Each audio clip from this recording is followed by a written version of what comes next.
तो जी हाँ दोस्तों, बहुत बहुत स्वागत है आप लोग का मेरे चैनल पे। और ये जो आप लोग वीडियो देख रहे हैं पवन सिंह का इस नवरात्रि का पहला सॉन्ग सातों बहिनियां अली का टीजर रिलीज कर दिया गया है।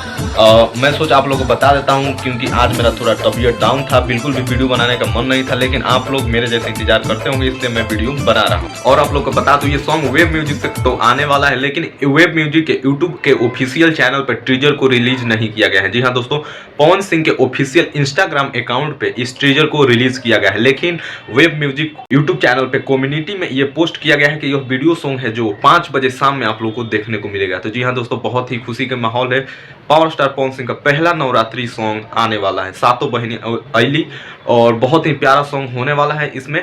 तो आप लोग जरूर सुनिएगा और उस वीडियो को प्यार दीजिएगा, और इस वीडियो को भी आप लोग शेयर कीजिएगा कि जिसको नहीं मालूम हो उसको मालूम चल जाए। और बाकी आप लोग को मिलते हैं शाम में सॉन्ग आने के बाद क्या उसका परफॉर्मेंस रहता है। तो चैनल को सब्सक्राइब और बेल आइकन को ऑन कर लीजिएगा ताकि आपको हर अपडेट मिलता रहे।